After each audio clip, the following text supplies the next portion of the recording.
Assalamu alaikum, I'm Faiz Rahman, and today Dr. Syed Saeed joins me here on Cafe DC on a beautiful afternoon here in Washington DC National Mall.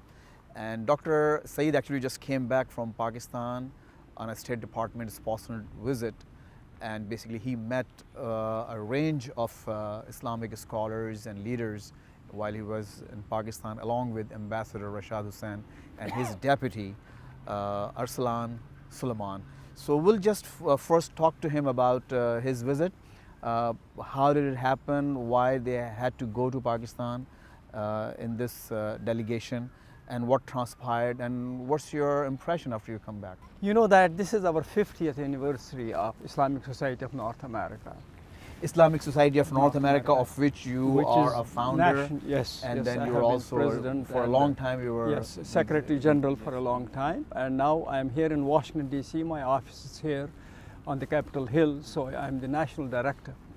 So we have been celebrating the achievements during these 50 years. This is the time when we have been able to build Islamic centers, Islamic schools, in a sense shaping the Islamic identity of American Muslims. So it was a wonderful idea that we should have a small team going from here to Pakistan. It was myself, we were two generations of American Muslims. Myself representing one who has been associated. both Ambassador Yeah. Rashad Hussain, Right, an and American-born young man, and then of Exactly, course his yeah. deputies. They both. Who is the Obama's envoy to Organization of Islamic Cooperation, that is 57 Muslim countries. So we wanted to go to Pakistan and meet with some of the scholars and the government and NGOs and the opposition, as well as the minority leaders. So it makes sense in the sense that we are a minority ourselves in America, but a minority that has benefited from the openness of America. There have been different kinds of experiences, but overall, this is the only Muslim community in the world that has lived continuously for 50 years in a pluralist democracy. So whatever benefits of that are, we certainly utilize them in our own growth and development, and the new generation that we have raised are like, say, Rashad Hussain, who is a Hafiz of Quran. And it was really an honor for us to have someone like him to be the envoy for this very important position. So there is so much that we have to exchange with our brothers and sisters in Pakistan. You know that Pakistan was created to be a model of peace, to be a model of Islamic justice and dignity. Unfortunately, I mean, there have been several different internal and external reasons which impeded that growth and development. You met people all the way from Maulana Munibur Rahman Right. to Right. Samiul Haq, Right. and many in between. Right. So how was that like? I mean, what was your impression? There's a very strong perception in the West about Right. the radicalization, the extremism, Right. and a lot of people tend to believe that these ulemas or these scholars are somehow part of that phenomenon, so to Right. speak. So I mean, what was your take? Exactly. I mean, I was telling you that the reports that we get from Pakistan are many times so unnerving and so difficult to listen to or to read. So I was glad in the sense that the worst that we have heard in the past, I think that's over now, because we believe that ultimately the destiny of Pakistan is in a democratic country where majority, minority, different sects and so on will have a sense of obligation to work for the prosperity and peace of Pakistan. So I saw that there are steps in that direction. I mean, you can imagine in the years ago, there was a chaotic situation. You have madrasas all over. There was no supervision directly. There was no standardization and so on. So we were very delighted to see that. So I mean, there's like more regularization and I mean, there has to be much more, but the fact that a step has been taken in that direction, that each school of thought now knows how many schools they have. each school of thought or sect, whatever you call them, they know where their schools are. Did you get an opportunity to look at the curriculum of some of those madrasas? We don't have to go to Pakistan to do that. We do that from here. I mean, you know that our journey in America started 50 years ago. One of our priorities was that in order for American to respect us and to understand Islam was to see what kind of books are there, textbooks are there. We created a project just for that, so that they went through the textbooks in America and pointed out the stereotypes or misinformation about Islam and Muslims. And we approached the publishers and they were very cooperative. No, that was done here. Here. But what about I'm Pakistan? saying that that's why exactly our understanding is that if in Pakistan we want a fully integrated, vibrant Pakistani society where everyone will feel honored and respected, we have to do the same thing that we did here. That's why we are interested to look at the textbooks, and we feel extremely bad when we see that the language that is used about the other and unnecessarily even distorting some of the Islamic these precepts and teachings, and then giving the wrong face of the other. So naturally that is a problem, and it looks that this is being understood there as well. Dr. Saab, there's, while of course you were there are issues within the Muslim community, Right. Muslim population in Pakistan. Pakistan is a Muslim majority country, Right. but there are minorities as well. That's And true. one of the very tragic aspects of that situation is that a lot of minorities are leaving, they've Right. been persecuted. There was just one report, and it was actually by the government itself, one of their representatives in the parliament, Dr. Kumar. He said 5,000 Hindus are leaving Pakistan every year. So did you get a chance to raise the issue of minorities outside the fold of Yes. Islam with these scholars? We met all the minorities, Hindus, Baha'is, Ahmadis, and all of them. So naturally, you know that we are a minority basically. So that's why we feel that we have A minority something- here, so Yeah. yeah. So we feel that we have an experience to share, both with the minorities as well as with the majority. Our growth and development we owe so much to the fact that over years in America there has been so much of struggle to open up America. And when we were born here, that is in 1963, our organization and the growth and development of the American Islamic Presence. So that was the time when assertively. And just to give you a little bit more plug here, Yeah. for the ISNA, Right. Islamic Society of North America is not just the first major Muslim organization in this country, but also the largest. And its annual convention, basically when it's held, it probably like maybe 30,000 20 to people 30,000 Muslims for from 4 across days, yeah. the country. They come and participate with their families, and that That's it becomes like a major event. So I was saying that in 1963, when we started our organization, that was the time when Martin Luther King had the dream speech here. So that dream speech, people usually think that he was successful, America was successful in making this society inclusive in terms of races, that is, letting the black Americans get into the mainstream and break the barriers of segregation and so on. But people forget that was our beginning also as a community in America. So It was a small community, but Exactly. still you had. But in a sense that not only America in 1963 started its journey towards an inclusive society in terms of race, but it also started its journey in terms of religious minorities. A new religion came here, American Muslims. So this is something new. We consider it as part of that process. Not exactly new. I mean, Muslims been here in There this have been country, there, but it I'm was like talking of on developing the scene. Yep. community, developing institutions that start from there, particularly on the national level.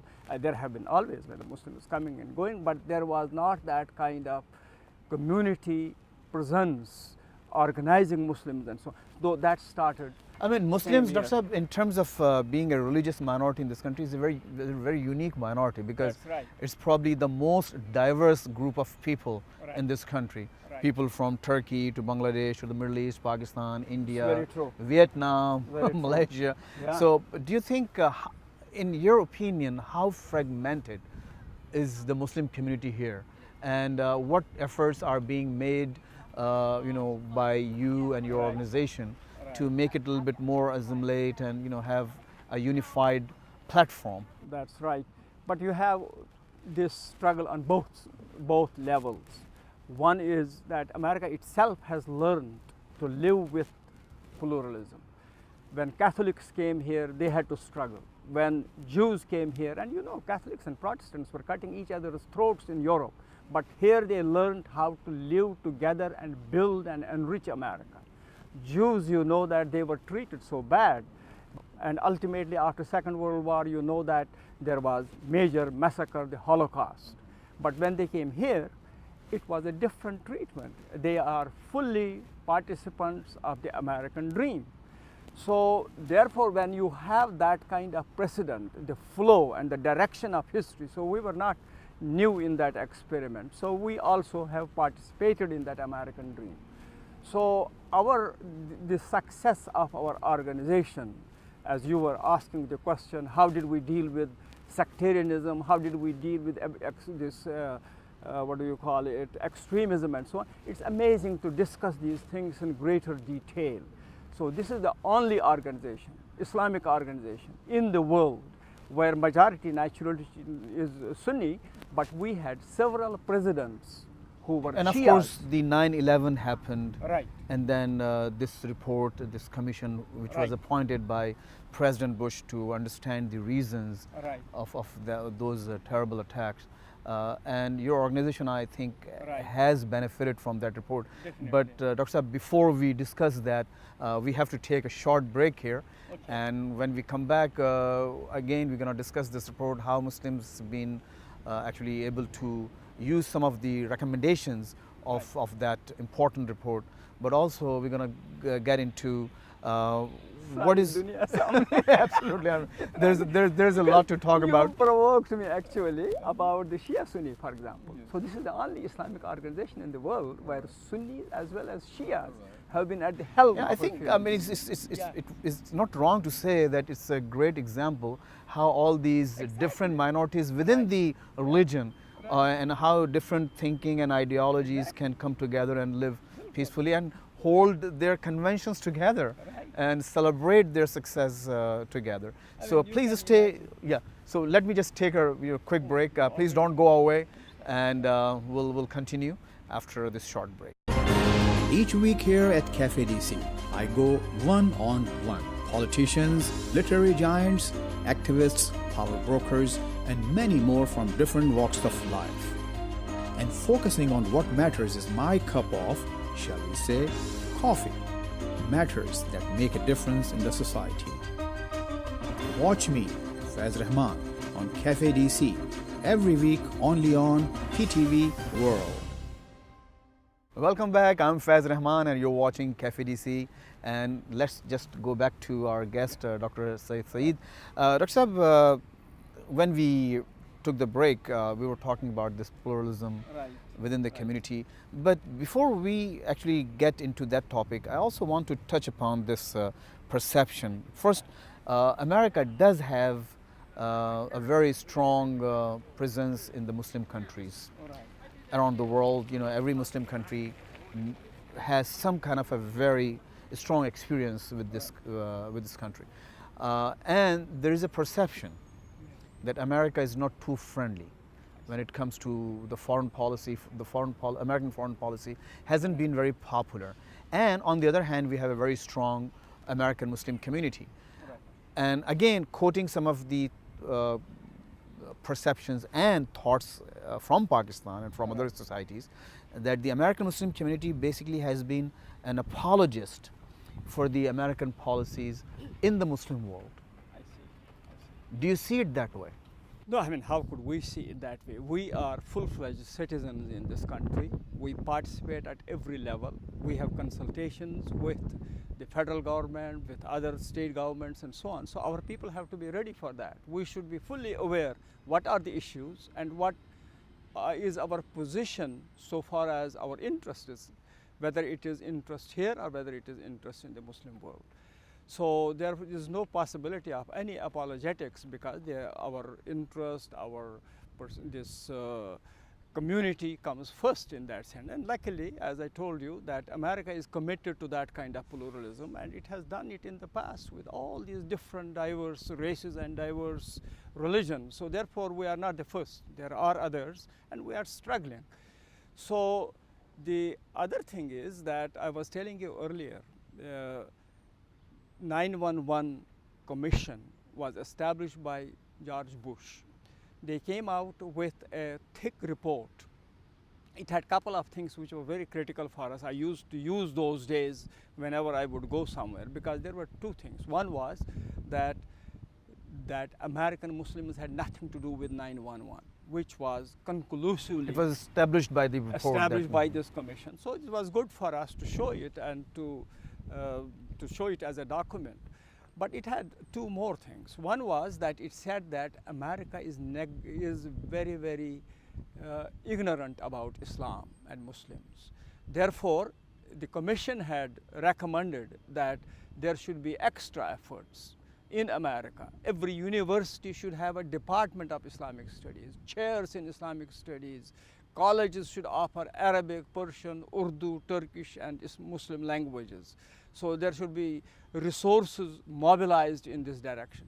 You know that 12 years have passed. But in these 12 years, I want to tell you as a person who goes from city to city and follows up the developments in the field, it has happened. Almost every university has small or big Department of Islamic Studies, and I can count on my fingertips dozens and dozens of positions, the chairs that have been created, and they are held by Muslims. Well, 40 years ago, I used to go to the Middle East Studies Association or American Academy of Religion. There would be hardly a few Muslims there. But today, you have a good, large number of highly qualified Muslims who are representing Islam and Muslims. So that has happened. But what has not happened is that they had also recommended that similarly in the Muslim world, there should be an objective study about how America works, I mean the American nation, how it deals with different issues. American foreign policy has been unpleasant in many, many ways, and all of us are aware of that. But the fact that there is in America opposition to many of those issues, I mean, you have seen when the Iraq war was going on, there were demonstrations, hundreds of thousands of people in the open were opposing it. So there are good things. So what you're saying is, yes, there have been issues on the foreign policy front, Right. but there hasn't been enough understanding of those difficulties when it comes to Right. following that policy.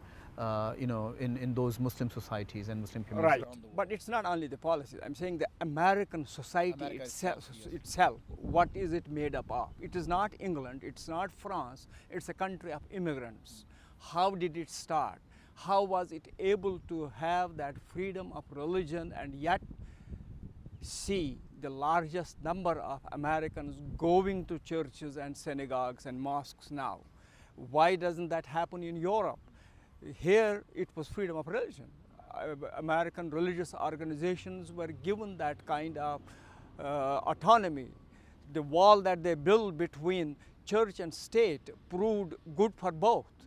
That is, government was not politicized by religious people, and religion was not in any way hindered by the authority. Okay, when you say that what hasn't happened was basically in the Muslim world, Correct. that they did not make a good effort to make their populations understand Right. America, the country. Yeah.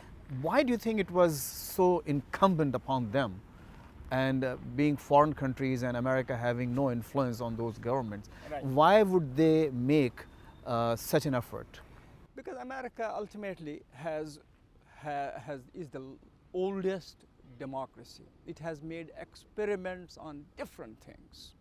It has, for example, at one time passed a law that alcohol should be haram, should be illegal. Constitutionally, yeah. They in changed the constitution. So we as Muslims should know how did they do that and why after 30, 40 years they had to change it. I mean, I wish we were there at that time. American Muslims were here. That was done in 1930s. So similarly, there are many things which are directly relevant for us. How did the Catholics and Protestants come together and build America? While as we still have, Shias and Sunnis are not able to do that. So all these things have a lesson for us. And all these things need to be studied. There need to be books, because the tragedy is there are more books against America, creating misperceptions and so on. And there is very little opportunity to understand. You hate things which are bad, but you understand things which you feel. Yeah, I mean, like the Americans made a good effort to understand Islam and Muslims, Right. not just in this country but around the world, Right. just to make things better for themselves and for their country. So similar efforts should have been Very made or critical. should be made Bilkul. in Pakistan and other Muslim countries, so that Right. there is better understanding for them about Right. this country and its policies Just and its objective institutions. analysis, not Exactly. some praise or not some kind of advocacy, Right. but just to discuss how did they achieve these Right. things. Dr. Saab, for a long time you have been a full-time Muslim activist and a leader, and I'm sure it has been not an easy ride, so to speak. You've been through, a roller coaster. Having myself been involved in some of those, activities and been to your conventions, I know firsthand that how difficult it is to bring this such a diverse community together Right. and try to accomplish something on the ground. But when you say yes, America has made an honest effort to understand Islam, and there are more courses being taught in American universities, more organizations. There are iftar parties, Eid parties at every major department, the State Department, Pentagon, White House, Congress, everywhere. Yes, of course. But there are also other side in America, people like Terry Jones, Right. people like who run campaign, and they are called, quote unquote, by the Islamic organizations here, Islamophobes or Islamophobic. So how do you meet that challenge when you go abroad and when people ask you about these incidents, very provocative, very like hard-burning issues?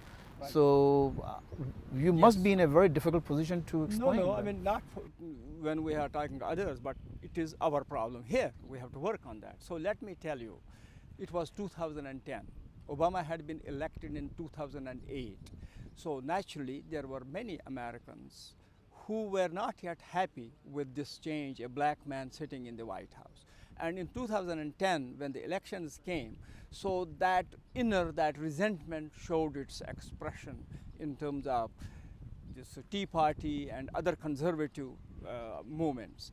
So they thought that the easiest way for them to work out the emotions of sentiments of the people was to target Muslims. And you had this Terry Jones threatening to burn the Quran, 2010 August. That was the time when in New York we wanted to build that Ground Zero mosque, and there was opposition, so much of resentment. And that was the time when we had a mosque in Murfreesboro, and there was an opposition in Tennessee. So at that time, our partners, Christians and Jews, the organizations, National Council of Churches, which represents about 60 million Protestants, Catholic Conference of Bishops, which represents about 80 million Catholics, and similarly the Union of Reform Judaism. They said that we are sorry to see this kind of thing happening, but we don't just want to send you a letter of condemnation for these and support and so on. We want to do something more serious. So they came here on 7th of September, and they had a summit of religious leaders we had in the National Press Building, where they condemned those things, what was happening, but they took a step, much more powerful step. They created a movement called Shoulder to Shoulder with American Muslims against anti-Muslim sentiment. So that became a powerful movement. Going back to your argument about why did all these movements start all of a sudden after Right. an African American was Right. elected to the White House. There's like, but it's not just race based. I mean, Right. there are lots of other issues, Right. Tea Party and, conservatism. They had issues with the Democratic Right. party's Yeah, yeah. policies, Right. which they think were in danger Right. because a liberal person and, a person, a very strong leader was elected. So yes, going back to Right. uh, So the that's game- an experiment, important experiment. I was just telling you that the environment was such that people were exploiting anti-Muslim sentiment. So in a sense, then we would have to fight against it by ourselves. That did not happen because the organizations that have been working with us for the last 30, 40 years, they came forward and they created a powerful movement against that anti-Muslim sentiment. And they have worked very hard. They raised about $250 So that million. means if there are movements against Muslims, so there are also movements even greater. for Yeah. Muslims, and that's what we should see in Muslim world as well. By this, Dr. Saab, at this point we have to finish this discussion because we are almost out of time. It was, I know we can go on and on. There's so many issues that we Right. need to talk about, but inshallah on a Well, you are later the voice day, of America. let's see. We'll definitely try to get So you you back have to be sometime. our voice. Absolutely. Show the voice Well- of Muslims in America, Yeah. what they are able to achieve. We definitely try to give voices to everybody, whoever is available and whoever wants to talk about their issues and their problems and their contribution to this society. Thank you very much for watching Cafe DC. I'm Faiz Rahman. Please don't forget to give us your feedback through our Twitter account as well as our Facebook, and also you can visit our website urduvoa.com. Assalamu alaikum.